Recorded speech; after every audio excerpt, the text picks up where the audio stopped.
Hello and welcome back to Clicks on the Side. Hope you folks had fun at Origins. Unfortunately, I was unable to make it, but as you can see, I am on vacation and we are in beautiful Myrtle Beach, South Carolina.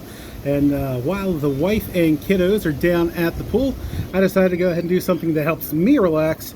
And I am going to go ahead and do a 300-point modern theme team build on location in Myrtle Beach. That's right. Hopefully you can hear all right with the ocean in the background. The lighting is not going to be the most ideal, but we're going to do what we can. Yeah, so let's go ahead and give this a try.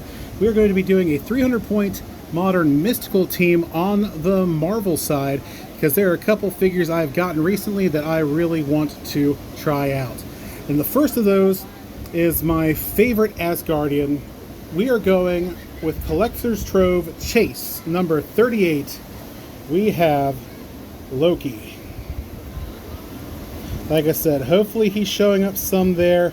The lighting is not the best right at this spot. There we go. We do have Loki. He comes in at question mark points. That's right, it is a question mark. He does have Power Cosmic and Mystical team ability. He has Asgardian, Warp World, Young Avengers, Cosmic, Deity, and Mystical keywords.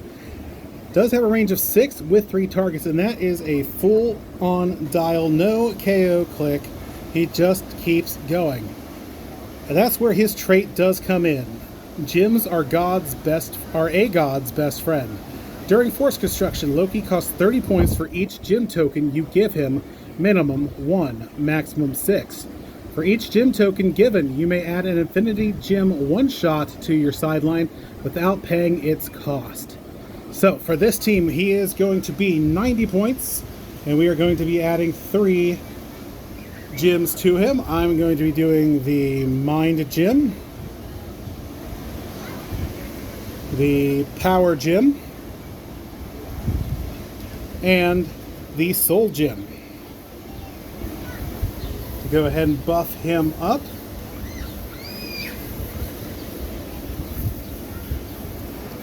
The rest of his trait is now, when Loki takes damage from an opposing effect or knockback damage, after resolutions remove a gem token from him. When the last gem token is removed, KO Loki, protected Pulse Wave. As you can see, defensive power-wise, he does alternate between combat reflexes and energy shield deflection. So depending on the circumstance, he can have a 20 defense at most times, and then most of his support powers vary as well. You got Problem there, Perplex, Outwit, some Exploit weakness, a little bit of everything in there. That does lead me to his second trait, and that is still the Trickster. Shape Change, Super Senses, Safeguard, Poison.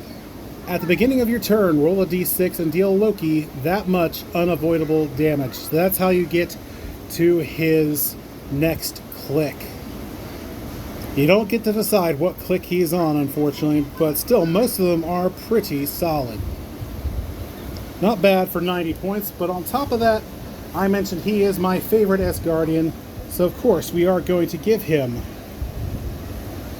the Destroyer Armor equipment for free.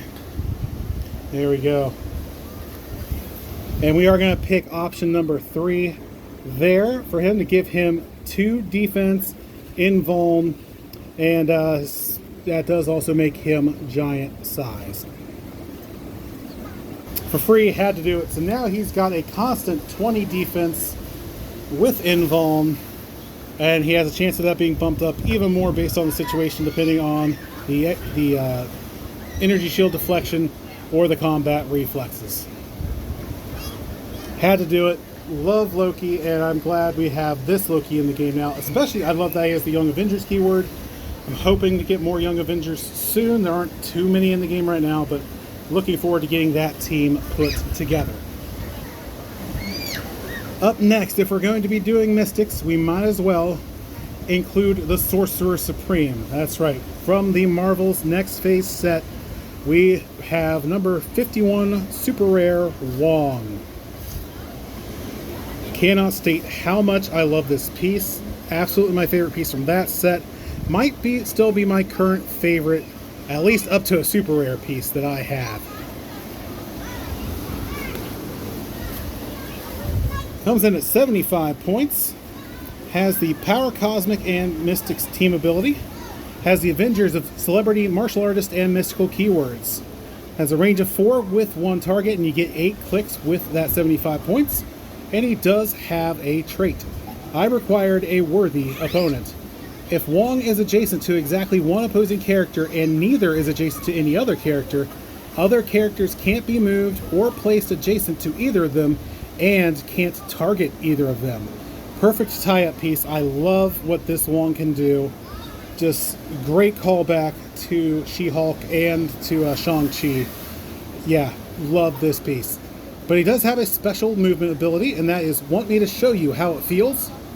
Phasing Teleport Plasticity. When Wong uses Phasing Teleport after resolutions, he can use Flurry as free. Gotta love that. He does have a 12 attack with Precision Strike to start off, and he also has that special damage power, the Sorcerer Supreme, Exploit Weakness, Probability Control, Giant Reach 2. So that's right, he is going to Phase Teleport 7, up to 7, Flurry with Precision Strike with a 12 attack, and it's going to do penetrating damage. So good. Such a solid piece. He does have Impervious as well. That does turn into an Invuln. And then on his last 3 clicks, he gets Charge, Steel Energy, Toughness, and Exploit Weakness. And on that last click, he does get a Stop Click, Stop, Super Senses, Toughness. When this click is first revealed, immediately place Wong up to 3 squares away from his current square. Now notice, the Super Senses, the Stop, Super Senses, and Toughness does not have the when this click is first revealed in front of it. So that will stop as many times as you are able to pull off that Steel Energy. Just the special movement is the first time only. Absolutely love that Wong, and really gonna miss it when it rotates out of Modern here very shortly. But if we're gonna have Wong, then it only makes sense to have his new BFF. Also from next phase, rare number 39, it's gotta be Madison. That's right, Madison has made it to the beach party, y'all. There she is. Madison is 20 points. There we go, Madison has 20 points, has the Underworld team ability, Celebrity, and Mystical keywords. Has a special movement, a blank attack, willpower, and a special damage power throughout, and does have a trait. That trait, of course, is Wongers. Shape change. Once per game when Madison would take damage, you may instead place Madison adjacent to a friendly character with the Mystical keyword. If you do turn Madison to click number 3, if that character is named Wong, you may turn her to click 1 instead. Now, I'm going to let you guess who we're going to try to get her next to. That's also where her damage power is going to come into play, but first, her movement power is 2 N's, 1 Y, but it's not where you think. At the beginning of your turn, roll a d6. 1. An opponent places Madison up to 1 square away from her current square. But on a 2 through 6, move Madison up to 2 squares. Very handy when it comes with that Underworld team ability, as that does allow for some carry action, and that is going to be necessary for this build. And then you see her damage power is packed with Jake. Perplex. Madison may use it a second time each turn if she's adjacent to a friendly character with the Mystical keyword. And we want her next to somebody with the Mystical keyword almost all the time. Got a great 20-point sport piece, especially with the Mystics out there. Alright, now I know I said this was a Marvel theme team, but we are going to cheat ever so slightly. Because, you know what? There's nothing saying these don't exist in the Marvel Universe. I'm sure you can find a comic somewhere out there that has one of these guys in it in some capacity. But we are looking at a WizKids exclusive from 2024. Yeah, we're going to be bringing in WizKids 2024 number 3. We're bringing in a Battle Gnome. Oh yes, we have to do a Battle Gnome. I love these little guys and what they can do. Battle Gnome comes in at 30 points. No team abilities, but does have the Gnome, Mystical, Past, and Warrior keywords. 30 points gets you 4 clicks, a range of 3 with 1 target. You have Charge, a special attack ability, Toughness, and a special damage power throughout. Except for that last click, that charge does turn into Flurry. Comes with a trait. Did that lawn ornament just move? Sidestep. Battle Gnome cannot be targeted by larger opposing characters unless he was given a costed action since your last turn. Gotta love that. Especially with his next ability coming up. He's got Sidestep, so that is not a costed action. But he does have Animate Objects Are Still Objects. Adjacent friendly characters can use telekinesis as free, but only to choose Battle Gnome. That's right. With him being tiny size, the idea is for him to get carried up. As soon as they're done moving, they can TK him up 4 squares, and then he can size up another 2 squares if need be, not giving him a costed action, so that he is now tying up one of your opponent's pieces, and they cannot target him. But you sure can shoot over him.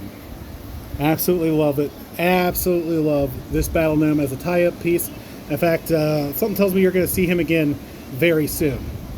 And then we do have the special damage power there. Adorable Little Mallet. Close Combat Expert, Shape Change. When Battle Gnome uses Shape Change and succeeds, modify his combat values +1, and he can use Battle Fury until the end of your next turn. Absolutely fantastic piece. I love what they've been doing with the cryptids, and I'm hoping we get more. I'm from West Virginia, grew up in Southeast Ohio, so really hoping we do end up getting the Mothman sooner rather than later. All right, that is going to leave us with 85 points. And with those 85 points, we're going to use the other piece I've gotten recently in a trade. Again, was not expecting to get this piece. I only have one other of him in my collection. So having a modern version of him was a chase. Very excited. We have from the Collector's Trove, Chase, number 43. We have Darkhold, Dr. Doom. This is the first Doom Chase I've actually gotten in my collection. I know there are quite a few. The only other one I have right now is from the Hellfire Gala set, but this one's going to compete with it as far as sculpts go. Let's take a look at the good Doctor. Dr. Doom is going to be 75 points for this team build. Has the Minions of Doom and Mystics team abilities. Cabal, Latvaria, Armor, Mystical, Ruler, Scientist, and Warrior keywords. 75 points does get you 6 clicks, a range of 6 with 2 targets, and he does have Flight. Comes with a trait, Unparalleled Ego, Leadership, Mastermind. When Dr. Doom uses Mastermind, friendly characters within 4 squares that have the Minions of Doom trait are considered adjacent to him. At the beginning of your turn, Dr. Doom may generate a Doombot bystander max of 2. Now, I did just recently get this figure, but my buddy Jeremiah Peterson over at the Maker's Market, quick as a bunny, I have Doombot bystanders already. If you have not looked into Jeremiah Peterson's work, I definitely recommend it. Very fast shipping, very reasonable. Oh, I don't know. There we go. Very fast shipping. Yeah, he's really right on the ball every time I order from him. All right, let's take a look at the inside of the card. There we go. Now, he does have another trait that we will not be taking advantage of in this game, and that is because I do want the one-shots for Loki rather than the one-shots for Doom. But during reading the pages of Madness, during Forced Construction, you may add up to 3 Darkhold one-shots to your sideline without paying their cost. These one-shots don't count against your sideline limit. If you do, you can't otherwise add one-shots to your sideline during Forced Construction. So there is the caveat. As much as I'd like to use the Darkhold ones, in this case, the Infinity Gem ones are just better, in my opinion. There you go. Does have a special damage power to start off with. His sidestep, energy explosion, and invuln. That does turn into probability control. Later on, he does get charged with steel energy, invuln, and close combat expert. And on his last click, he has phasing teleport, some pulse wave, a special stop click, and probability control once again. There is his special damage power, his stop click, fighting Chthon's hordes stop. Impervious. Dr. Doom can reduce penetrating damage, so it's going to be that much harder to take him out. He does get his impervious roll. He does have probability control. Yeah, so good luck knocking him out. And then he does have reading the Darkhold through a Doom bot. Outwit probability control. If a friendly one-shot was used this turn, Dr. Doom may count range and draw lines of fire from friendly characters named Doombot.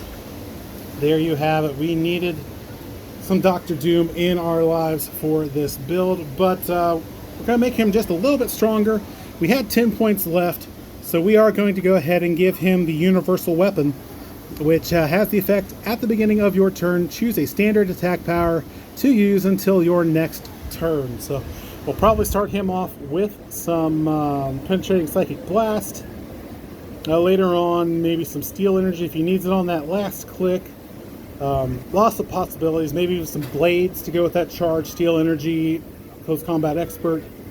Yeah, very, very happy to have that Dr. Doom in the collection. So there you have it. There is a very special, on location, in Myrtle Beach, 300-point Modern Theme Team build. Hopefully this turned out alright. Like I said, I know the lighting's not the best, but I wanted to at least try it once with this amazing view. Yeah, it was good to get away. It has been a relaxing week, but we'll be back home before you know it. And again, looking forward to some Lantern Legacy goodness. I heard it just got pushed back to August. I don't know how true that is, but you know what? It gives my wallet some time to recover. Hopefully you guys all know what I mean. But that has been it for me. Thank you very much for joining me. And until next time, this has been Clicks on the Side.